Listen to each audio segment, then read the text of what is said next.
마치 넷플릭스 드라마 시나리오 같은 일이 현실에서 벌어졌습니다. 바로 베네수엘라의 니콜라스 마두로 이야기입니다. 전 세계 뉴스가 이 충격적인 체포 소식을 전했죠. 하지만 여러분, 우리는 이 사건을 단순히 먼 나라의 독재자의 몰락이나 정치적 가십으로 소비하고 넘겨선 안 됩니다. 왜냐하면 마두로가 체포된 그 순간에도 베네수엘라 국민들의 주머니 속에 있는 돈은 여전히 휴지 조각이기 때문입니다. 오늘 제가 여러분과 나누고 싶은 이야기는 한때 남미의 보석이라 불리던 국가가 어떻게 시스템적으로 자멸했는지, 그리고 그 과정에서 돈의 가치가 어떻게 증발했는지에 대한 메커니즘입니다. 무엇보다 대한민국은 과연 이러한 비극에서 완전히 자유로운가라는 불편한 질문을 던져보려고 합니다. 그리고 마지막에는 이 혼돈의 시대에 우리가 왜 비트코인이라는 새로운 자산에 주목해야 하는지 그 본질적인 이유까지 연결해서 이야기 나눠보겠습니다. 대부분 사람들은 베네수엘라의 몰락을 두고 이렇게 말합니다. 석유 믿고 흥청망청 하다가 망했다. 포퓰리즘으로 복지 퍼주다가 거지꼴 됐다. 네, 틀린 말은 아닙니다. 하지만 이것만으로는 21세기 최대의 경제 재앙을 설명하기엔 부족합니다. 베네수엘라의 붕괴는 어느 날 갑자기 일어난 사고가 아니었습니다. 그것은 수십 년에 걸친 구조적 모순과 잘못된 결정들이 겹쳐진 아주 천천히 진행된 느린 자살의 과정이었습니다. 경제를 무너뜨린 건 단순히 산업구조의 문제가 아닙니다. 핵심은 화폐 시스템에 대한 신뢰가 어떻게 무너졌는가에 있습니다. 지금부터 베네수엘라가 겪은 세 가지 결정적인 파괴 단계를 통해 우리가 애써 외면하고 있는 공포의 실체를 들여다보겠습니다. 베네수엘라가 그들의 화폐를 죽이는 3단계 메커니즘은 이랬습니다. 첫 번째 단계는 생산 기반의 파괴입니다. 베네수엘라는 세계 최대의 원유 매장량을 가진 나라였습니다. 1950년대에는 1인당 GDP가 세계 4위였죠. 하지만 1970년대 오일 쇼크로 막대한 달러가 들어오자 자국 통화 가치가 너무 높아졌습니다. 수입품이 싸지니 국내 제조업과 농업은 가격 경쟁력을 잃고 다 죽어버렸습니다. 문제는 그 다음입니다. 차베스 정권은 국영 석유 기업의 기술자 18,000명을 해고하고 그 자리를 정치적 충성파로 채웠습니다. 전문성이 사라진 석유 기업은 설비 투자를 멈췄고 하루 300만 배럴이었던 생산량은 70만 배럴 밑으로 추락했습니다. 돈을 벌어오는 유일한 수단을 스스로 망가뜨린 겁니다. 두 번째 단계는 가격 통제와 시장의 복수입니다. 정부는 인플레이션을 잡겠다는 명분으로 쌀, 고기, 휴지 가격을 생산 원가 이하로 강제 고정했습니다. 결과는 뻔했습니다. 팔면 팔수록 손해를 보기 때문에 기업들은 공장 문을 닫았고 슈퍼마켓 진열대는 텅 비었습니다. 사람들은 물건을 구하기 위해 암시장으로 몰려갔고 거기선 부르는 게 값이었습니다. 정부가 시장의 가격 기능을 마비시키자 시장은 희소성이라는 무기로 국민들에게 복수한 셈입니다. 세 번째, 가장 치명적인 단계는 화폐의 타락입니다. 이 부분이 가장 중요합니다. 돈이 없고 물건도 없는데 정부는 어떻게 버텼을까요? 바로 중앙은행을 재무부의 현금 인출기로 만든 것입니다. 적자를 메우기 위해 중앙은행은 미친 듯이 돈을 찍어냈습니다. 통화 공급량은 매달 20-30%씩 폭증했는데 물건은 없으니 돈의 가치는 수직 낙하했습니다. 2018년 물가 상승률은 무려 13만 %를 넘었습니다. 사람들은 지폐를 가방에 가득 담아가야 빵 한 조각을 살 수 있었습니다. 정부는 화폐 개혁을 통해 지폐의 0을 14개나 지워버렸지만 본질은 변하지 않았습니다.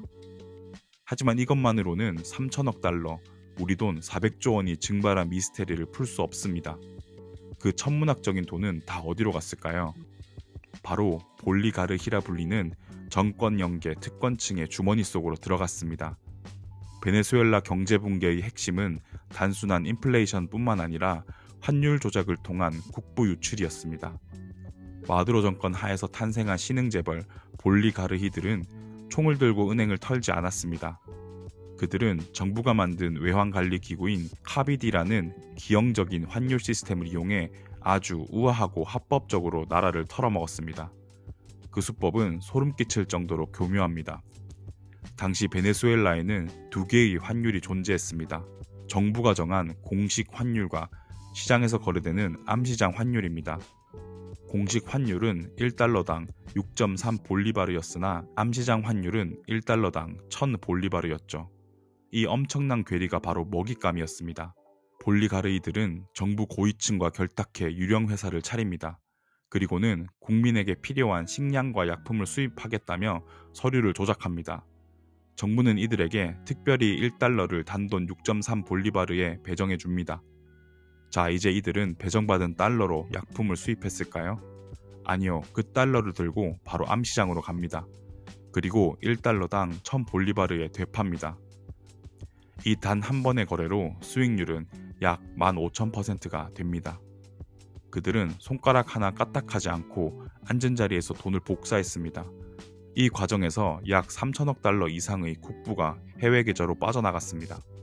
국가는 수입 대금이 없어 병원에 약이 없고 마트 진열대가 텅 비어가는데 특권층들은 마이애미에 호화별장을 샀습니다.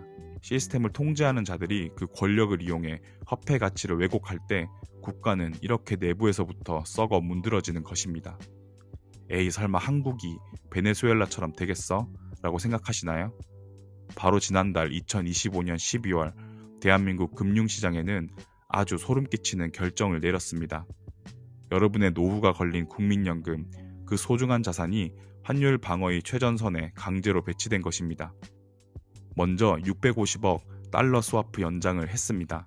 이는 일종의 마이너스 통장의 만기를 늘리는 행위입니다. 지난 12월 15일 외환당국은 국민연금과 맺은 외환 스와프 거래를 2026년 말까지 연장한다고 발표했습니다. 규모는 무려 약 90조 원에 달합니다. 정부는 이를 외환시장 안전판이라고 포장하지만 본질은 다릅니다. 환율이 1480원으로 턱 밑까지 차오르자 한국은행이 가진 달러만으로는 감당이 안 되어 국민연금의 달러 주머니까지 털어서 1년 더 버티기로 한 것입니다. 더 심각한 건 전략적 환해지 기간의 연장입니다.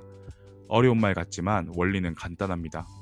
국민연금은 해외 투자를 위해 달러를 보유해야 하는데 정부가 달러를 가지고만 있지 말고 선물 시장에 미리 팔아라고 압박을 넣는 것입니다. 국민연금이 달러를 팔면 당장 환율은 떨어지겠죠. 하지만 이건 국민연금이 해외 우량자산에 투자해 얻을 수 있는 미래 수익을 포기하고 그 돈으로 원화 가치를 억지로 떠받치는 행위입니다. 원래 2025년 말이면 끝났어야 할 이 비정상적인 조치를 정부는 다급하게 2026년까지 또 연장했습니다. 이게 왜 베네수엘라와 비슷한 현상일까요? 베네수엘라가 망한 결정적인 이유는 국부펀드에 쌓아두어야 할 돈을 당장 위기 모면을 위해 다 써버렸기 때문입니다. 지금 대한민국도 다르지 않습니다. 저출산 고령화로 연금 고갈이 코앞인데 그나마 수익을 내야 할 종잣돈을 환율 방어용 총알로 쓰고 있기 때문입니다. 만약 2026년에도 환율이 안 잡히면 어떡하죠? 그때 발생한 천문학적인 환차손과 기회비용은 고스란히 국민들의 연금 삭감으로 돌아옵니다.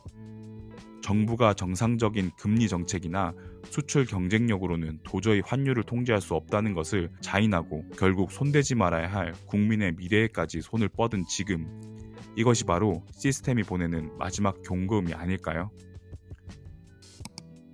이처럼 국가가 당신의 돈을 통제하고 검열하고 가치를 훼손할 때 유일한 탈출구는 정부의 통제를 받지 않는 화폐입니다. 이것이 바로 제가 이 시점에서 비트코인을 이야기하는 이유입니다. 비트코인은 단순히 가격이 오르고 내리는 투기 자산이 아닙니다. 비트코인의 탄생 배경 자체가 2008년 금융위기 당시 무제한으로 돈을 찍어내는 중앙은행 시스템에 대한 반작용이었습니다. 베네수엘라 사태가 우리에게 주는 진짜 교훈은 중앙화된 권력이 화폐 발행권을 독점하고 남용할 때 개인의 자산은 언제든 약탈당할 수 있다는 것입니다. 비트코인은 발행량이 2100만 개로 정해져 있습니다. 어떤 대통령이 명령해도 어떤 중앙은행 총재가 결심을 해도 이 수량을 늘릴 수 없습니다. 베네수엘라처럼 통화 공급량을 월 30%씩 늘려 내 돈의 가치를 희석시키는 일이 구조적으로 불가능하다는 뜻입니다. 마두로의 체포, 볼리가르히의 약탈, 그리고 한국의 환율 방어를 위한 국민연금 동원. 이 사건들이 가리키는 결론은 하나입니다. 중앙화된 권력이 화폐를 통제하는 한 당신의 자산은 언제든 그들의 정치적 목적에 의해 희생될 수 있다. 베네수엘라 국민들이 자국 화폐가 휴지 조각이 될 때 유일하게 살아남은 사람들은 누구였을까요? 바로 달러를 숨겨둔 사람, 그리고 비트코인을 가진 사람들이었습니다. 지금 이 시점에 우리가 비트코인에 주목을 해야 하는 이유는 대박을 터뜨리기 위해서가 아닙니다. 시스템 리스크를 해칭하기 위해서입니다. 비트코인은 조작 불가능한 장부입니다. 블록체인이라는 분산 장부에 기록되죠. 베네수엘라 정부처럼 환율을 조작하거나 유령 회사를 만들어 돈을 빼돌리는 게 불가능합니다. 그리고 비트코인은 절대적 희소성을 가졌습니다. 정부가 빚을 갚기 위해 돈을 무한정 찍어내는 시대에 비트코인은 2100만 개라는 발행량이 수학적으로 고정되어 있습니다. 어떤 대통령이 명령해도 내 돈의 가치를 희석시킬 수 없습니다. 그리고 비트코인은 완벽한 소유권을 가질 수 있습니다. 은행이나 국가 허락 없이 인터넷만 연결되면 지구 어디로든 내 자산을 옮길 수 있습니다. 이것은 국가 부도 사태에서 나를 지켜줄 유일한 디지털 방주입니다. 대통령이 잡혀가도 이미 망가진 화폐는 돌아오지 않습니다. 국가가 위기에 처하면 그들은 언제나 가장 쉬운 방법인 화폐 발행과 국민 자산 동원을 선택합니다. 역사는 반복됩니다. 베네수엘라의 비극을 강 건너 불구경하듯 보지 마십시오. 지금 여러분에게 묻고 싶습니다. 정부가 언제든 가치를 훼손할 수 있는 화폐와 그 누구도 건드릴 수 없는 수학적 화폐, 당신의 미래를 어디에 맡기시겠습니까? 오늘도 긴 영상 시청해주셔서 감사합니다. 다음에도 재미있는 비트코인 영상 들고 올 예정이니 좋아요와 구독 부탁드립니다. 감사합니다.